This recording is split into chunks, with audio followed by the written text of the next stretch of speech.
Okay, that'll work. Good, so here we are.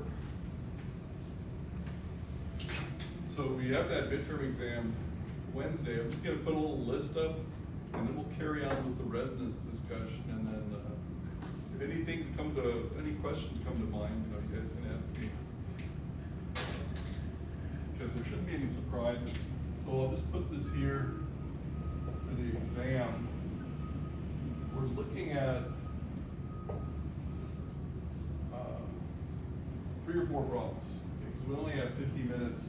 So one thing we want to definitely know about is constant acceleration. X equals plus a half AT squared, I'll just write etc. So we did a little bit with that, with those types of problems and the projectile motion problem. And always keep in mind that these are the limiting cases to our other problems as well. So then we'll do some kind of a basic version of this differential equation. And always, the example that we had on the homework, for example, we had dx dt was, dv dt, so d was minus k over m. We did, for example, v to the 1/2, remember? So those kinds of integrations, and also keeping in mind that you can do dv dt equals dv dx dx dt. In other words, that equals v dv dx. And so sometimes it's nice to do both of these. And one of these is more, it gives you distance with respect to velocity, and this one gives you velocity with respect to time. Right? So this is just a nice example of what we had done on the homework, and we were able to solve this with both of those methods. Okay. And then the third type of problem we want to consider was the quadrature when we go from the conservation law for forces that are just a function of position. So when you have this, and you turn that into t equals plus minus dx 2 over m e minus 2 of x square root integration variable, some lower bound. Remember? So we use this also to find period of oscillations t under certain circumstances. And then finally, just a basic, given u of x with a local minimum, you find u prime of x not equals 0, u double prime of x not is then what we used to call the spring constant, or what we refer to as the spring constant. So this type of problem, you're given some function with a local minimum, and if this is a u of x, then you have small oscillations around x sub 0, and the frequency is this root k over m. So yeah, when you can do this, you get to a nice result really fast. You can do this because you just analyze this function, your basic analysis, first derivative criterion, second derivative has to be positive. And what is that doing? What does that have to do with oscillations? Is that you're really just looking at the curvature of this local minimum. You're fitting, so to speak, you're fitting a quadratic parabola into that local minimum. So yeah, if we can do all these things, that'll be fine. We only have an hour. So I choose the problems that are doable So during the exam, we shouldn't be having to ponder too much, you know, if you run it against the impasse, I'll give you guys a hint so you can start doing the calculation. That's it. Good. So anyway, having said all that, we're back to our damped driven oscillator. So that was the last thing on your notes. We were doing the damped driven oscillations that we had, looking for that we were looking for that amplitude. So I'll set that up again. You guys can maybe help me find the formulas. So looking at the damped driven oscillator.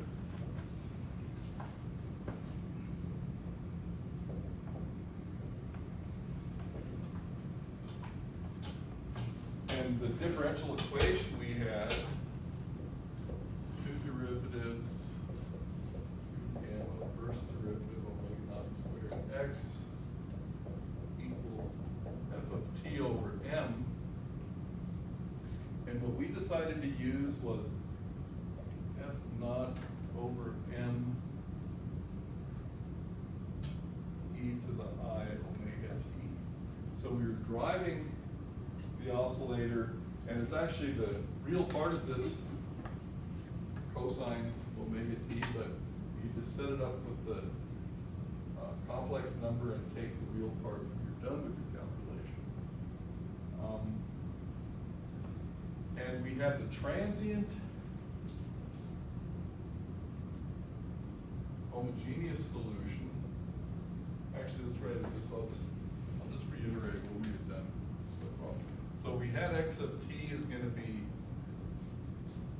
the homogeneous solution plus the solution to the inhomogeneous equation. This one here is a transient. A tilde e to the minus gamma t cosine root omega naught squared minus gamma squared t plus alpha. And this one here plus A or B, something, doesn't matter, just give it a name. Cos omega t. Actually, let's call this down.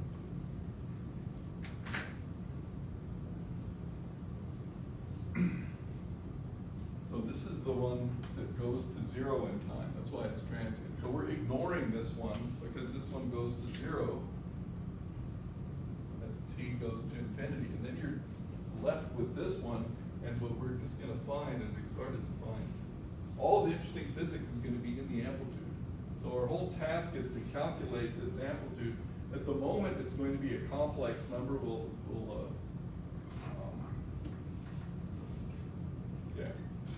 At the moment, it's a complex number whose real part we have to take. Okay. Good. So that way we can ignore this, and that makes this equation very easy to solve.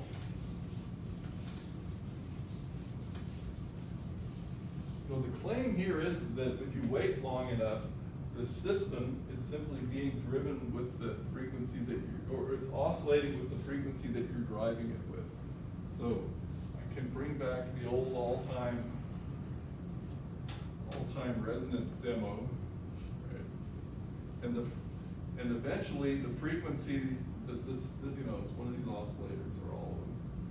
The frequency that they oscillate with is the same frequency that I'm driving it with. So this f cosine omega t is this thing here.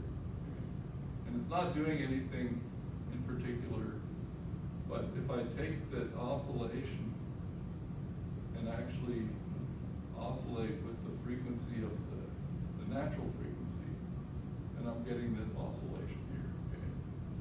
Now, then I speed it up and nothing much happens, and if I speed it up some more, so there's the driving frequency and there's the response.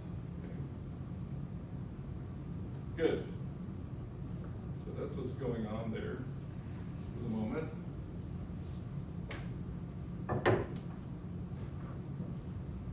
And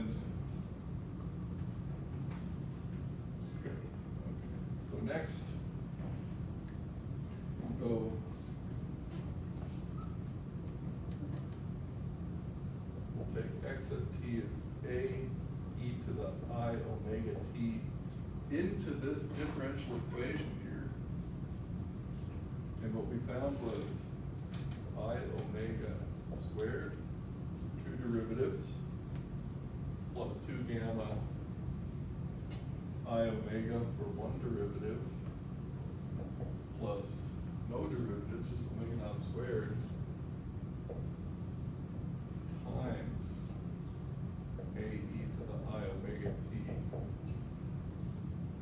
So that's the left side of the differential equation. That's this part here is equal to this f naught over m e to the I omega t. These can be dealt with, and now we have to solve for a.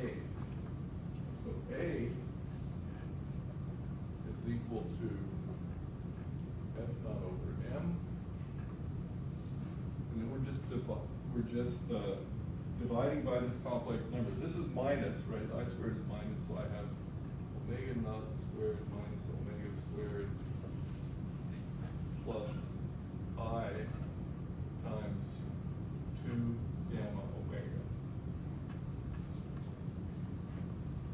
And we multiply this number by 1, the denominator by its complex conjugate, minus by 2 gamma omega, and therefore the numerator also by the conjugate omega squared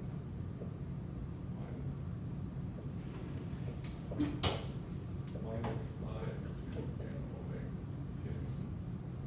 So what happens here, this now simplifies into just a real positive number, f naught over m. So this denominator, omega naught squared minus omega squared squared plus 2 gamma omega squared. The numerator, placeholder right there, the numerator is still omega naught squared minus omega squared. I'll put a bracket around there. I 2 gamma omega. Okay, so now we have a bunch of symbols that we have to slowly make sense of. Because this is, of course, explicitly a complex number still. It's got a real and imaginary part. But the denominator's under good control. Denominator, nothing's ever going to happen here. It can never vanish. It's always positive real numbers. So we have a complex number. Here's this, I'll put it up here. That's our amplitude.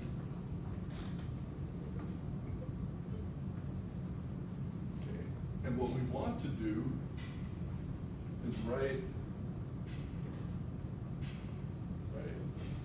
this complex number as its magnitude times e to the I phi times a phase.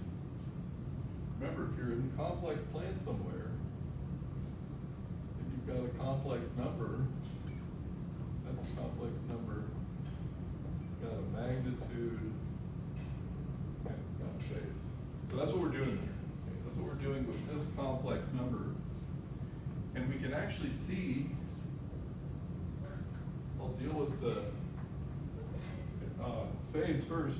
The phase, it's, we can write tangent phi is equal to minus 2 gamma omega divided by omega naught squared minus omega squared. Okay. Because this is going to cancel out, if you use this twice. So essentially, proportionality wise, you've got for the imaginary part this, for the real part that, and tangent of phi that divided by that. Okay, so that takes care of that. But what about the magnitude?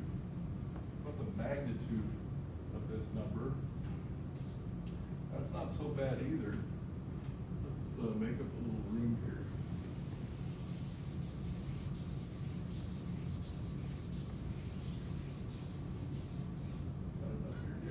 Okay, so for the magnitude, we know that that's equal to the square root of the number times its complex conjugate. Okay. So we can deal with this pretty easily, because we already have parts that are purely real. So we've got the F naught over M.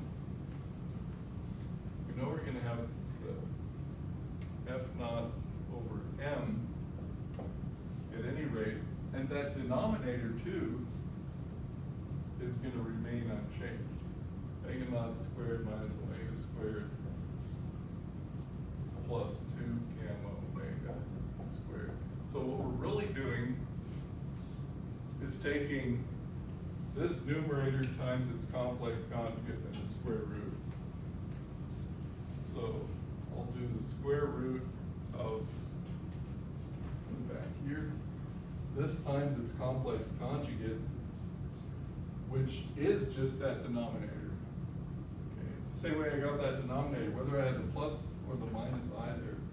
Okay, so the magnitude of this in the numerator, put brackets around here, is just square root of omega naught squared minus omega squared.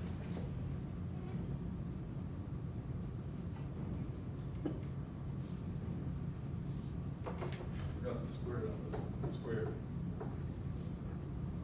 Plus 2 gamma omega squared. So yeah, when the dust settles, this was the square root, this is the actual number itself, so what we're coming up with is F naught over M, 1 over root, and by the way, I got the magnitude sign, omega naught squared minus omega squared, squared, plus 2 gamma omega squared. So this is our grand result. This is the object we're gonna have to analyze. So that's the amplitude. This here is the solution, right? These were just some technical moves that you have to learn to do with complex numbers, okay? We actually didn't skip a step. So let's go ahead and just use this and write down the answer and see what we learned from it.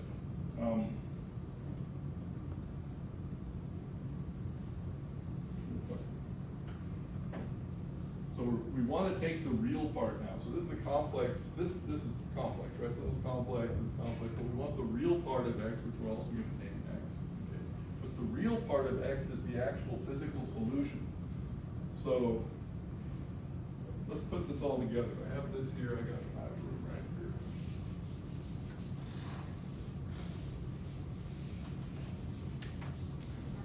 Okay, but you're going to want to sit down sometime and carefully look over.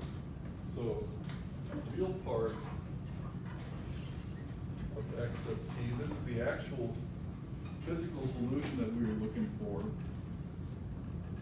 Looking at this, it was a, so we've got the magnitude right here.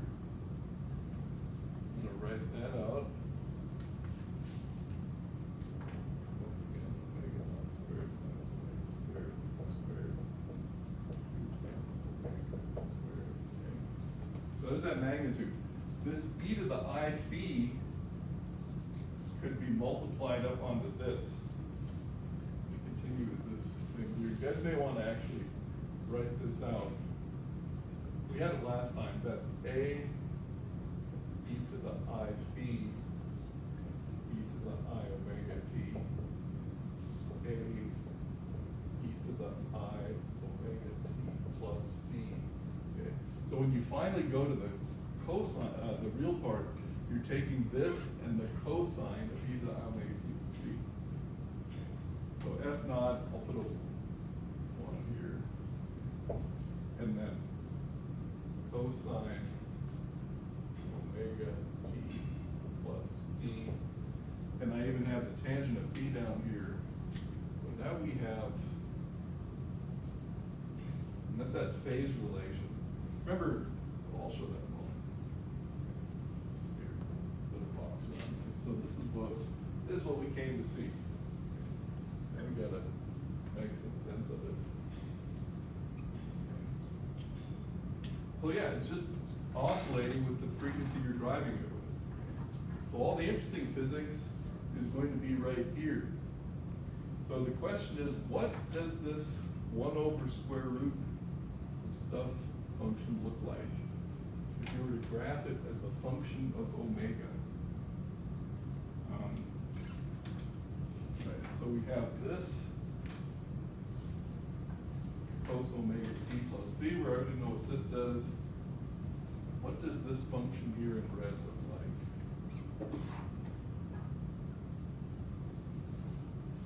Omega.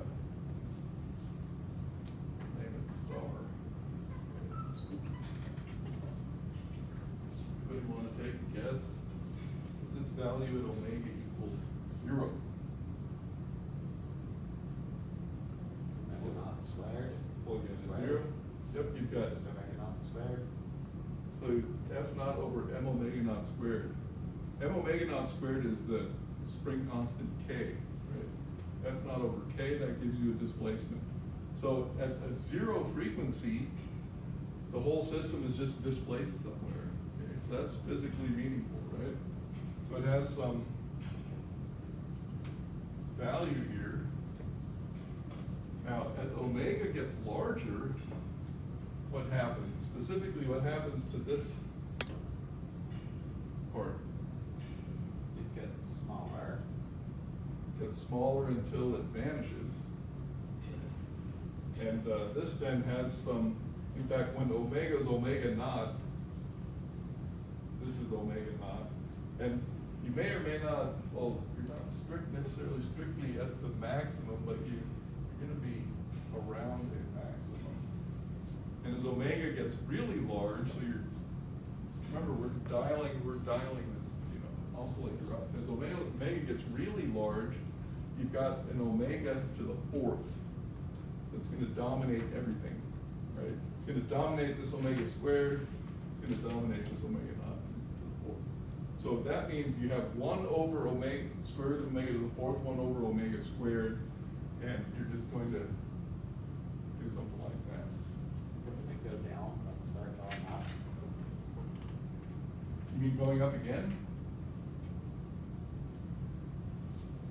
This one is going to dominate. So this is going to be omega squared squared. So omega to the 4th. And it'll dominate this one, which is omega squared. Right. So 1 over something really large is getting systematically small. Right. It's essentially a 1 over omega squared curve. Okay. So there's the structure, there's the resonance structure that we see, that we see here when I finally hit the resonant frequency on one of these. The middle one's the best, right? I'm barely doing anything here, but I'm driving it with its resonant frequency, okay, and it's just going nuts. And depending on how small gamma is, that's going to control the absolute magnitude of the thing. You'll notice if I just do some random faster speed, there's really nothing going on. Then there's really nothing going on anywhere, okay? Because I haven't hit the resonant frequency. If I drive this really fast, then this one, but you gotta work through this one here.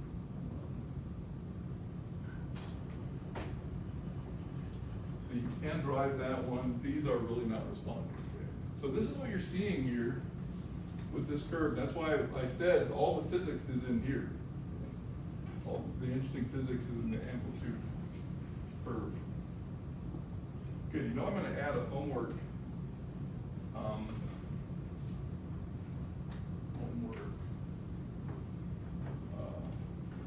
Find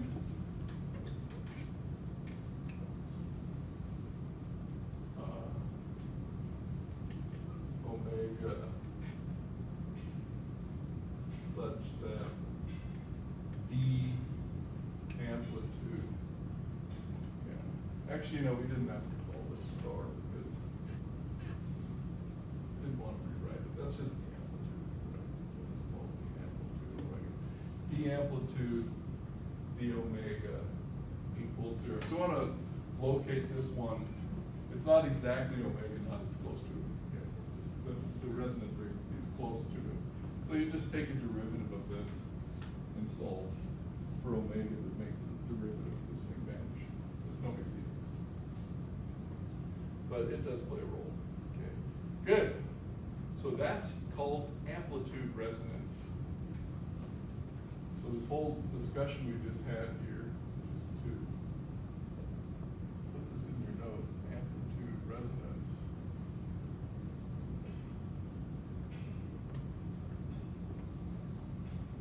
That's this whole discussion, amplitude resonance.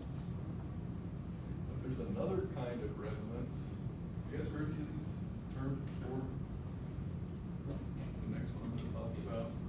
Here, get this one here.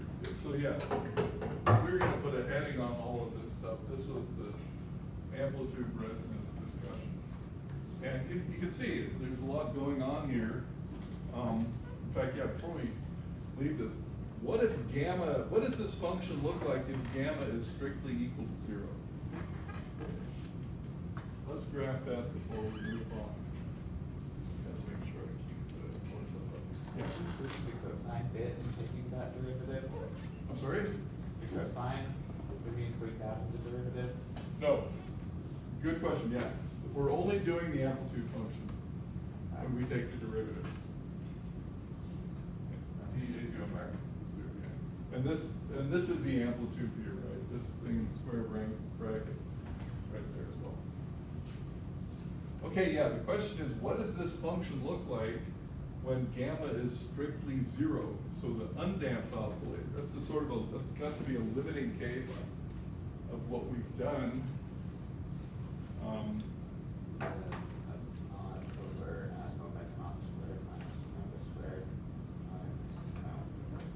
Yes. What do you think that function looks like? If you were to graph it, you can graph it right now. I'm going to use this section of the board. Make sure everybody has that down.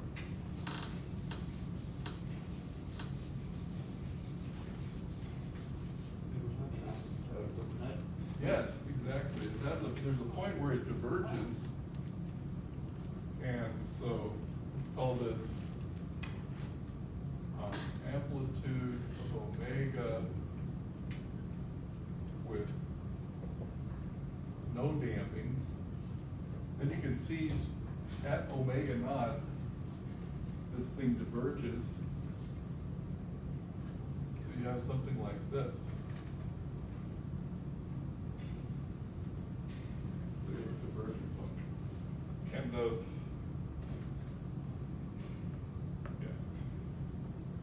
so if you could dial put it this way, if you had a dial where you could control the gamma here, and in electrical circuits you actually do, we gotta write down the electrical circuit someday, okay? You can control the damping. Then if you drive it at omega naught and you dial this out, your function's gonna grow without bounds, you know? That would be your resonance catastrophe. So I'm going to put a note here. We have to return to this after the exam. The RLC circuit is an electrical realization of the damp group. Is RLC circuit, the driven one, is a realization of this differential equation. So, and then, you know, typically resistance, inductance, capacitance can actually be adjusted. Adjustable circuit elements, and then you can actually see these things happen. So you may have done that in Physics 4B lab, I don't know. Anybody? Physics 4B lab, something similar. Yeah. So you get the realization of this system that way. Okay, we got plenty of time here. So the next thing we're going to do is energy resonance. So how often can you actually take an oscillating system and see it in this size? Another kind of oscillating system is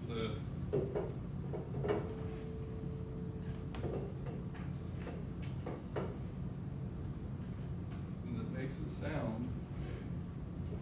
These have a couple of nice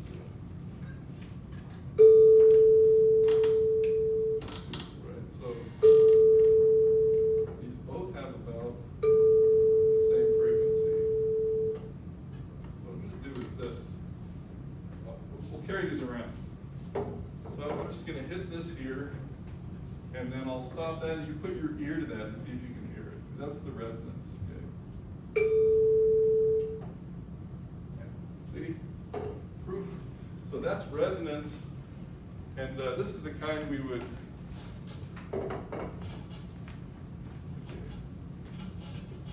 Okay, make sure that one's not ringing, right? Did it stop? Yeah. Yeah, good. So I'm gonna just get this one going. Put your ear to that. Can you hear it? Yep. Can you hear it too? Yeah, I can hear it. Okay, good. How does that happen? Let's see if it does it all the way to the back of the room. This is the real test. And it's a good thing that the tractors aren't out there right now.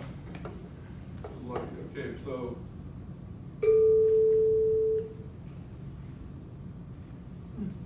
Yeah. Okay, good. So that's resonance. And what happened? How did that happen? You notice these both have the same frequency. It sounds pretty nice too, right? Nice tone. So they have the same frequency. This one's emitting sound waves. And because it's the resonant frequency, this one picks up enough of the vibration for us to hear, even though it's way across the way. Okay. Now there's another thing that we're going to study next semester, but I may as well introduce it. If you have two oscillators, actually, can you guys hear the louder and quieter? That's called beats. That's actually the sum of two oscillators, and the beat frequency can be adjusted. If I put this clip on the end, this frequency will be a little different. The beat frequency is much faster now. You hear that? Okay, so that we'll actually calculate next semester. But since I had them here, I just thought I'd show you that. But the resonance phenomenon, you know, this thing oscillates, sends out sound to this one. I stop this one. This one's still going. Okay. And you know, of course, they have to be very close to the same frequency. These two are pretty much the same frequency. Okay. So that is, yeah. But did anybody go in there with this ruler and measure the amplitude? Right. Unlike this one we were seeing the amplitude change and seeing the resonance. Here, we're hearing the resonance, and what this is actually an energy resonance. So it's coupling to, and you'll see in a moment why it's energy resonance, but we're not actually, you know, the amplitude is also resonating, but we can't actually measure it. If we were to take measurements of these volumes, it would be with the energy resonance. Good. So let's see how far we get with the energy resonance. I'm gonna leave,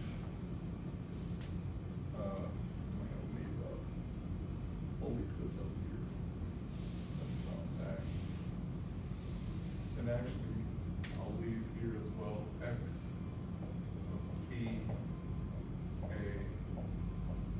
cos, omega T plus B, right? So we came to this conclusion. And see if we have any time for the energy resonance and some getaways.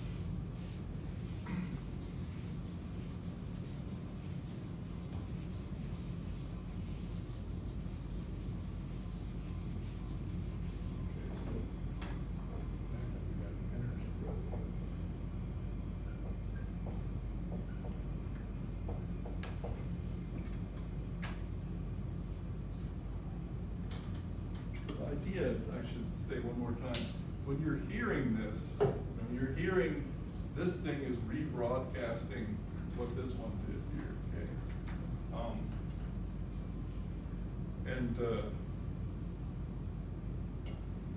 So your ear is actually measuring the energy of the oscillations that are coming out. It's not measuring the amplitudes, it's measuring the energy, which is going to be a time average over the amplitude squared. So let's do this.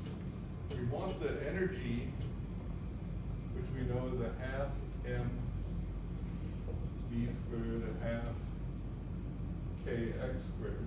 But the energy is no longer constant.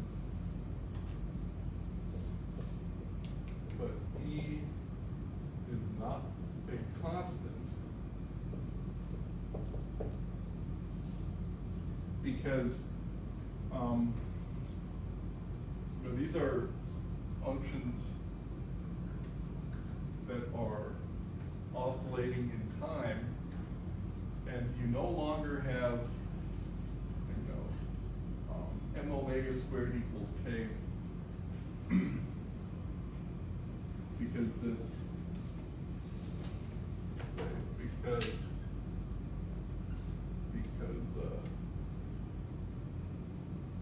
m omega naught squared is equal to k, but not m omega squared. But yeah, but nothing.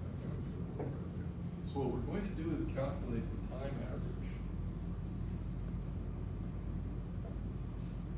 Time average, which we did a homework assignment on, so we've seen that before. And that'll be this. Okay. We'll calculate the time average of the energy. And that's going to be 1/2 m. Now the x dot squared is going to be a squared, the derivative in the omega squared omega squared sine squared. So omega squared sine squared omega t plus b. Right? I just took one derivative of this. I got minus omega a sine omega t plus b, right? And then I squared it, so I got the a squared omega squared sine squared. But we need the time average of the sine squared. And on the next one, we're going to do 1/2 k, and then the same thing, a squared cosine squared omega t plus b. And we have to do the time average of sine squared and cosine squared. So time average over one period, I'll just write over one cycle. So the quick way to do these time averages is to remember that sine squared plus cosine squared is 1. Right? So the sine squared, the time average of sine squared plus cosine squared over an entire period, 1/2. Okay. And on the other hand, the time averages of sine squared and cosine squared are equal to each other. So what we're going to get is a quarter for each one.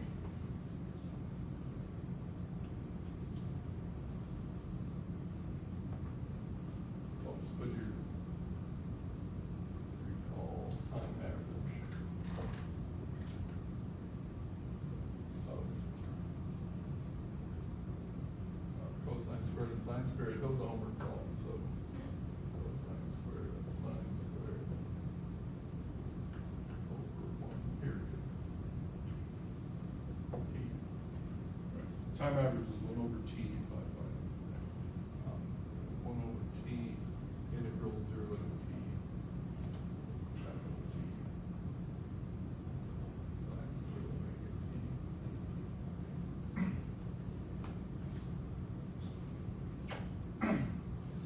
Right there. T. Okay, so we can actually make short work of this. Not too short. Time average.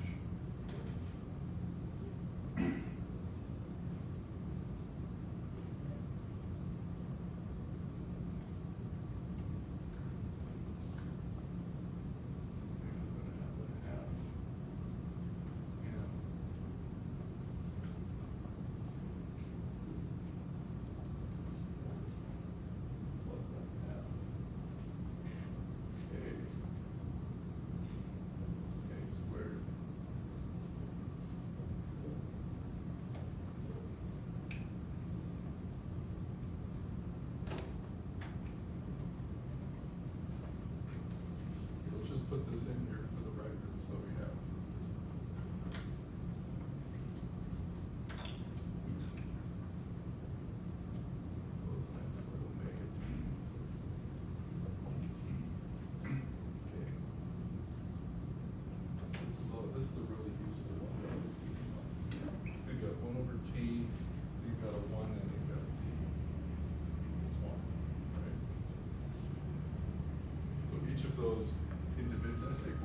one, each of those individually is a half.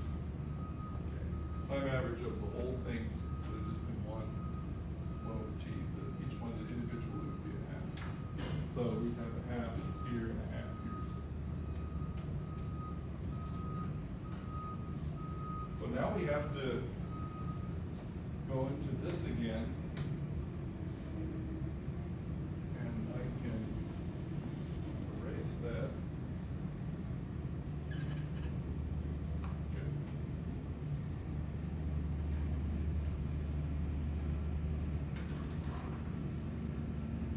Yeah, we won't get the full analysis today. Let's see how far we get. I want to write something down. So we've got the time average of the energy.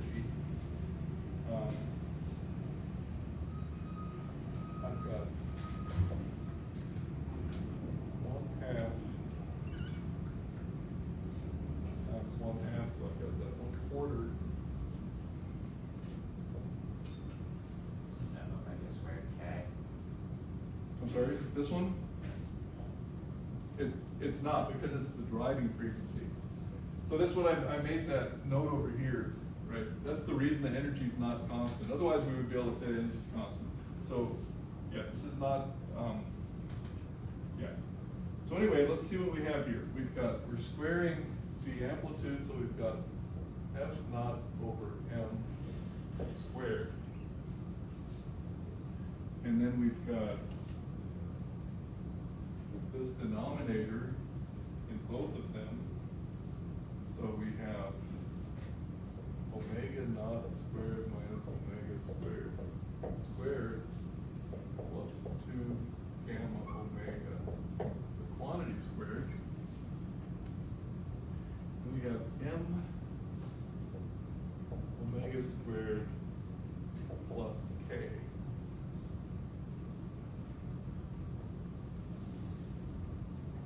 So this one has similar properties, but what we're going to end up with next time is a simplification of it.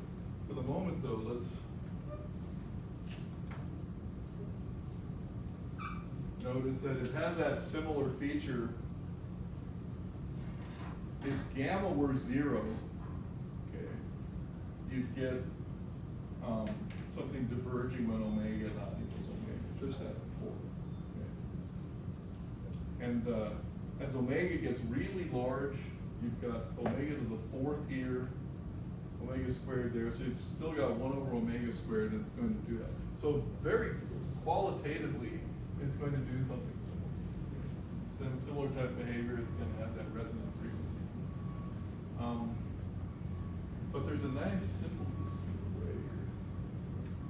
There's a really nice simplification I'm going to show you guys next time.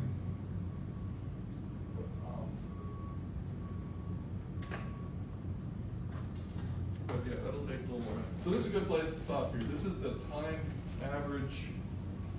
It still has the same resonance properties we saw before. It allows a simplification that we'll deal with next time, or actually time after next. Next time we're going to take an exam. Good, we'll leave it at that. We'll put this on the board next time, or next Friday, and see what happens. Okay, good.